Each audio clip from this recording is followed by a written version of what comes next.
அஸ்ஸலாமு அலைக்கும், வணக்கம். இப்போ பிரேக்ஃபாஸ்ட்டு குயிக்காக பண்ணுறது காமிக்கிறேன். 2 முட்டை எடுத்துக்கோங்க.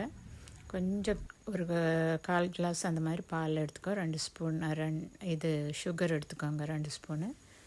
முட்டையை உடச்சி ஊற்றிட்டு சுகரை மிக்ஸ் பண்ணிவிட்டு தேவைன்னா ஏலக்காய் பவுட்ரு போடுங்க. நான் எதுவும் போடலை, ஜஸ்ட் அப்படியே முட்டையை மட்டும் அந்த சுகரில் போட்டு அடிச்சுட்டு பால் ஊற்றி மிக்ஸ் பண்ணிக்கோங்க. நல்லா அந்த சுகர் நல்லா மிக்ஸ் ஆகிற மாதிரி, கரையிற மாதிரி பார்த்துக்கோங்க.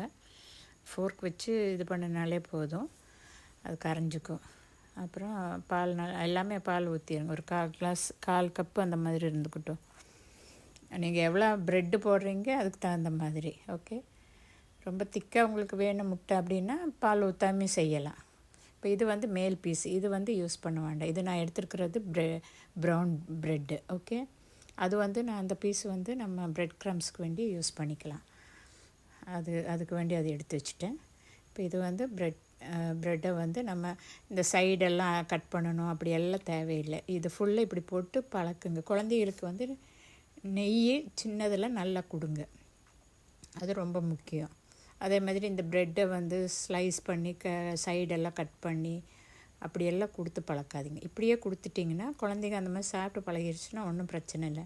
இது நம்ம சின்னதில் சரி ஸ்லைஸு அந்த சைடெல்லாம் எடுத்து வெட்டி வேஸ்ட் பண்ணிவிட்டு வெறும் நடு பீஸ் கொடுக்கும்போது கொஞ்சம் பெருசாகும்போது அதை அப்புறம் அவாய்ட் பண்ண நிற்கும்.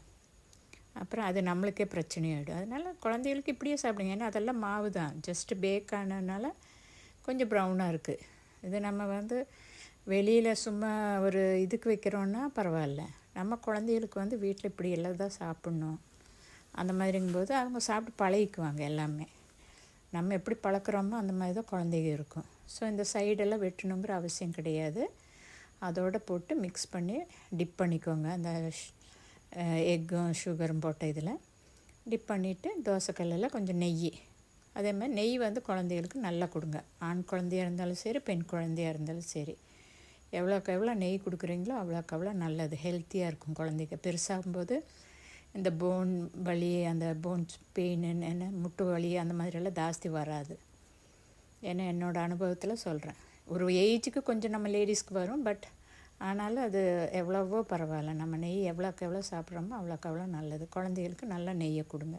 இப்போ இதில் வந்து நெய் போட்டு ஃப்ரை பண்ணியாச்சு.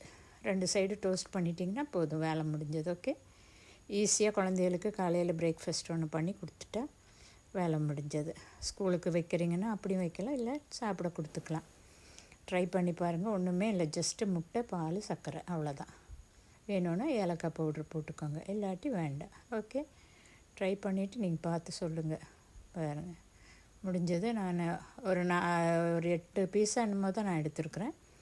அது உங்கள் ஃபேமிலிக்கு தகுந்த மாதிரி எடுத்துக்கோங்க, எவ்வளோ வேணுமோ அந்த மாதிரி. அதுக்கு தகுந்த மாதிரி முட்டை வந்து இன்க்ரீஸ் பண்ணிக்கோங்க, சுகரும் இன்க்ரீஸ் பண்ணிக்கோங்க. எல்லாமே உங்களுக்கு தகுந்த மாதிரி எவ்வளோ பீசஸ் எடுக்கிறீங்களோ அதுக்கு தகுந்த மாதிரி. ஓகே, ட்ரை பண்ணி பாருங்கள்.